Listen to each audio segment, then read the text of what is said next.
ప్రియమైన వాళ్ళారా, ప్రభువైన యేసుక్రీస్తు నామములో ఈ యొక్క ఉదయకాల సమయాన మీ అందరికీ నా యొక్క హృదయపూర్వక వందనాలు తెలుపుకుంటున్నాను. ఈరోజు అంతా కూడా మీరు చేయబోయే అన్ని విషయాల్లో దేవుని హస్తము మీకు తోడయుండి మీకు జయాన్ని కలుగజేయను గాక.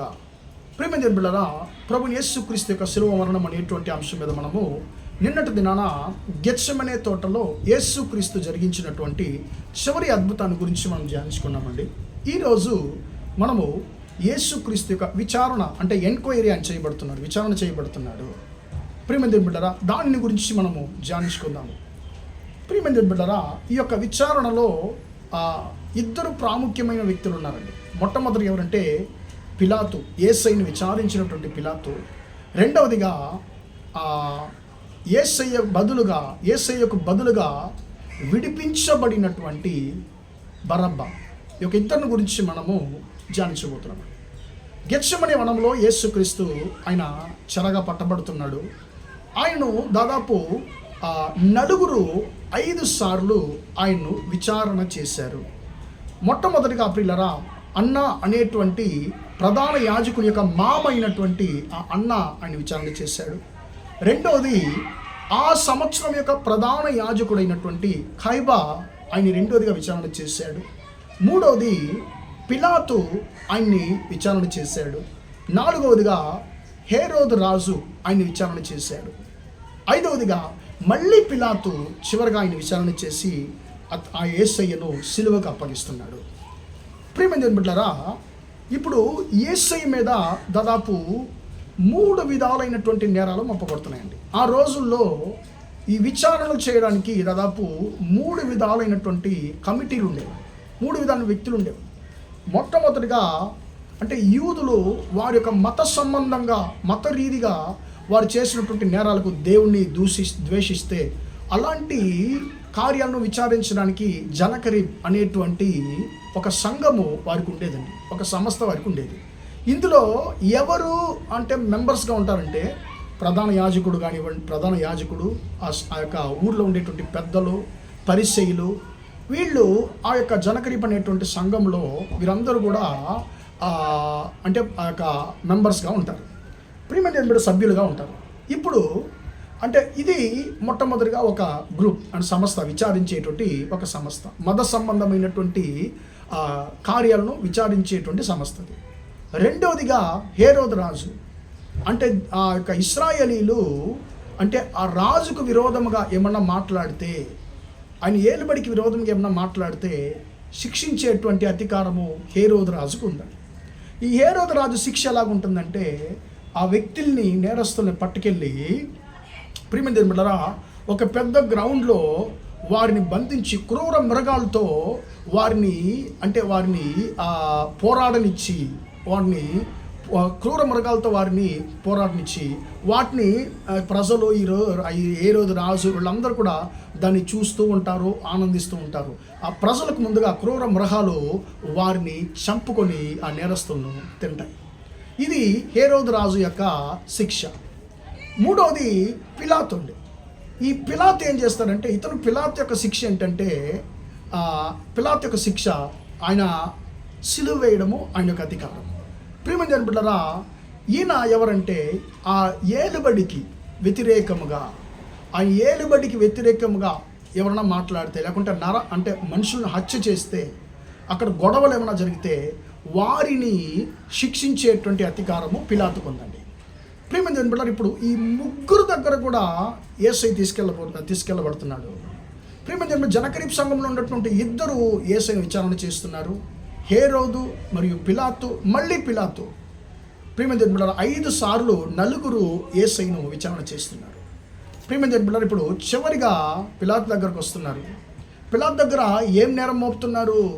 ఈయన మొదటిసారేమో ఈయన తను దేవుని కుమారుడు అంటున్నాడు, కైసరుకు అంటే డబ్బు ఇవ్వనక్కర్లేదు అని చెప్పి అంటున్నాడు, దేశంలో గొడవలు జరిగిస్తున్నాడు అనేటువంటి నేరం మోపుతున్నాడు. కానీ పిలాతు ఆయన దగ్గర ఏ నేరం చూడలేదు. ప్రియమైన బిడ్డలారా, హేరోదు దగ్గరికి వెళుతున్నాడు, హేరోదు దగ్గరికి తీసుకెళ్ళబడుతున్నాడు. హేరోదు కూడా యేసయ్యలో ఏ నేరము లోపము చూడలేదు. మళ్ళీ పిలాతు దగ్గరకు వచ్చినప్పుడు వీళ్ళందరూ కూడా యేసయ్యని సిలువేయమని అంటున్నారు.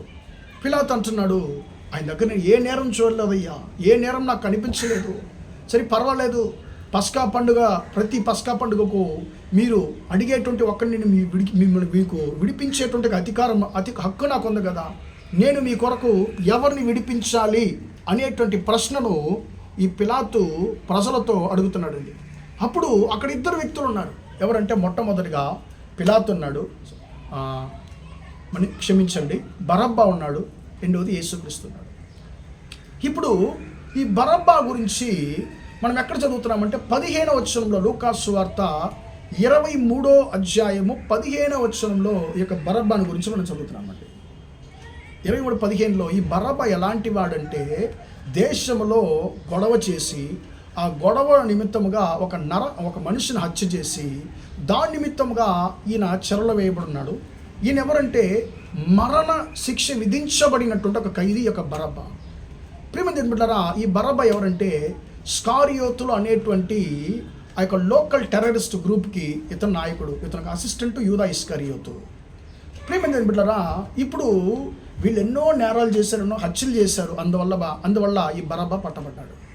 ప్రియమైన బిడ్డలారా, ఇప్పుడు బరబ్బాను ఆ యొక్క సైనికులు రారా అని చెప్పి బయటికి తీసుకొచ్చి ఉంటారు.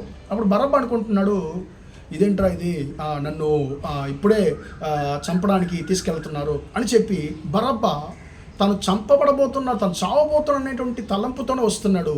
కానీ బరబ్బాకు ఒక షాక్ కలిగించేటువంటి, ఒక సర్ప్రైజ్ కలిగించేటువంటి సంగతి అక్కడ జరుగుతుంది. తనకు ముందుగా ఒక వ్యక్తి ఉన్నాడు. ఇప్పుడు ప్రజలందరూ అంటున్నారు, మాకు బరబ్బాని విడిపించండి, మాకు బరబ్బాని విడిపించండి అంటున్నారు. ఈ బరబ్బా నరహంతకుడు, కలగం గొడవలు చేసినటువంటి వ్యక్తి, హత్య చేసినటువంటి వ్యక్తి, క్రూరుడు. అయినా కూడా ప్రజలు అంటున్నారు, మాకు అతడే కావాలి, మాకు బరబ్బానే కావాలి అని చెప్పాను. కానీ నీతిమంతుడైనటువంటి యేసయ్య అక్కడున్నాడు. కానీ మాకు నీతిమంతుడు, పరిశుద్ధుడొద్దు, మాకు క్రూరుడు, నరహంతకుడే కావాలి, చంపేవాడే కావాలి, బ్రతికించేవాడొద్దు అంటున్నాడండి. ప్రియమైన దేవుని బిడ్డలారా, చూడండి, మనం కూడా కొన్నిసార్లు ఎలాగుంటున్నామంటే ఈ ప్రజల వల్లే ఉంటున్నాము. మనకు చెడు మంచిలా కనిపిస్తుంది, మంచి చెడులా కనిపిస్తుంది. ప్రియమైన దేవుని బిడ్డలారా, ఇప్పుడు మళ్ళీ కూడా పిలాతు ప్రయత్నం చేస్తున్నాడు. ఎందుకు, ఏ నేరం చేశాడు ఈయన? అప్పుడు ఈయన ఏం చేయాలి, యేసయ్యను ఏం చేయాలంటే అతను సిలువేయమని చెప్పి ఎక్కువగా కేకలు పెడుతున్నారు. ప్రియమైన దేవుని బిడ్డలారా, చివరిగా 25వ వచనంలో మనము చదువుతున్నాము, వారు అడిగిన ప్రకారమే గొడవ చేసినటువంటి ఒక వ్యక్తిని, నరహత్య చేసినటువంటి ఒక వ్యక్తిని విడిపించి యేసయ్యను వారి ఇష్టం వచ్చినట్లు అప్పగించాడు, సిలువ వేయడానికి అప్పగించాడు అని మనం చదువుతున్నాం. ప్రియమైన దేవుని బిడ్డలారా, బరబ్బా క్రూరుడు, నరహంతకుడు. ఆ బరబ్బా ఇప్పుడు ఆశ్చర్యపడుతున్నాడు, అరే నేను ఎంత భయంకరమైనటువంటి పాపాలు చేశానో నాకు తెలుసు, కానీ నాకు ముందు ఒక వ్యక్తి ఉన్నాడు, ఆ వ్యక్తిని శిక్షించమని ప్రజలు అంటున్నారు, నన్ను విడిపించమంటున్నాడు. అంటే ఏంటి, నాకన్నా పెద్ద నరహంతకుడేమో అని ప్రారంభంలో బరబ్బా యేసుని గురించి అలా ఆలోచించడానికి అంటే అవకాశం ఉందండి. ప్రియమైన దేవుని బిడ్డలారా, తర్వాత పిలాతుకు అంటే ఆ యొక్క బరబ్బాకు అర్థమవుతుంది, ఓ యేసు అనబడేటువంటి వ్యక్తి అనే, అరే ఆ యేసయ్య మంచోడు కదా అని చెప్పి తర్వాత బరబ్బాకి అర్థమవుతుంది.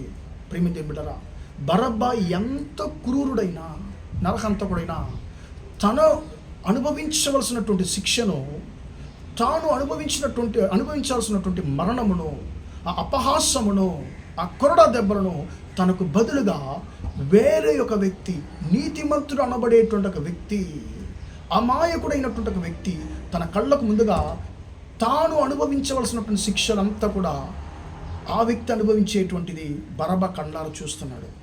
అతడు ఎంత క్రూరుడైనా కూడా తాను చేసిన ఒక్కొక్క నేరానికి బదులుగా తనకు ముందుగా ఒక నీతిమంతుడు కొరడాతో కొట్టబడేది, అపహాసము చేయబడేది ఆ బరబ్బా చూస్తున్నాడు. ప్రియమైన దేవుని బిడ్డలారా, బైబిల్లో ఈయన గురించి చాలా విషయాలు రాయబడలేదు, కానీ ఈయన గురించి చరిత్ర చెప్తుంది. బరబ్బా యేసయ్య మరణం తర్వాత, ఆ యొక్క యేసయ్య యొక్క మరణ సందర్భంలో బరబ్బా తన యొక్క హృదయాన్ని మార్చుకున్నాడు, ఆయన జీవితాన్ని మార్చుకున్నాడు. అరే నా కొరకు ఏ నేరం చేయని నీతిమంతుడు బలి అయ్యాడు, ఇక మీద ఆయన కొరకు బ్రతుకుతానని చెప్పి యేసయ్యను తన రక్షకుడిగా అంగీకరించి యేసయ్య కొరకు ఆయన పరిచర్య చేసేటువంటి ఒక సేవకునిగా మారిపోయాడని చరిత్ర ఆయన గురించి చెప్తుంది. ప్రేమ దేవుని బిడ్డలారా, చివరగా సెసిలియా అనేటువంటి దేశంలో ఈ బరబ్బా యేసయ్య కొరకు రక్తసాక్షిగా మరణించాడని చరిత్ర ఆయన గురించి చెప్తుంది. ప్రేమ దేవుని బిడ్డలారా, బరబ్బా ఒక మంచి నిర్ణయాన్ని తీసుకున్నాడు. తన ప్రారంభంలో ఆయన క్రూరుడు నరహంతకుడుగా ఉన్న యేసయ్యని కలుసుకున్నప్పుడు ఆయన జీవితం మారింది. అరే, నా కొరకు ఈ నీతిమంతుడు కొట్టబడ్డాడే అని చెప్పి బరబ్బా తన కొరకు ప్రాణం పెట్టినటువంటి యేసయ్య కొరకు తన ప్రాణం ఇవ్వడానికి తెగించాడు. తన కొరకు ప్రాణం పెట్టినటువంటి యేసయ్య కొరకు జీవించాడు. ప్రియమైన బిడ్డలారా, ఈరోజు మనము యేసయ్యకు బదులుగా ప్రాణం ఇవ్వడం కాదు, కనీసం యేసయ్య కొరకు మనము బ్రతకడం అన్నా మనం నేర్చుకోవాలి. ప్రార్థన చేద్దాం. ప్రేమ గలవా తండ్రి, దయగల దేవా, ఇంతవరకు ఈ మాటలు విన్న తండ్రి, మీ బిడ్డలు మీరు దీవించండి, ఆశీర్వదించమయ్యా. తండ్రి, మేము బరబ్బవలే అయ్యా, మా కొరకు మరణించిన మా యొక్క శిక్షలు తండ్రి నువ్వు భరించినటువంటి తండ్రి నీకు మా జీవితాలు అప్పగించి నీ కొరకు మేము జీవించడానికి కృప దయచేయండి తండ్రి. అయ్యా స్తోత్రం, మా కొరకు మరణించినటువంటి దేవ, మా యొక్క శ్రమలను భరించినటువంటి దేవ, నీ కొరకు తను జీవించడానికి మమ్మల్ని పూర్తిగా అప్పగిస్తున్నాం తండ్రి. మా ఒక్కొక్కరిని తండ్రి నీ సొత్తుగా మార్చుకోండి తండ్రి. నీ కొరకు జీవించేటువంటి కృప దయచేయండి. ఈరోజు అంతా కూడా మీ బిడ్డలు చేసే ప్రతి ఒక్క విషయంలో మీ హస్తం తోడుని వారిని నడిపించమని యేసయ్య నామంలో ప్రార్థించి అడిగి వేడుకొచ్చున్నాను తండ్రి. ఆమేన్, ఆమేన్. ప్రియమైన వాళ్ళారా, దేవుడు దీవించి ఆశీర్వదించును గాక. Praise the Lord, praise the lord.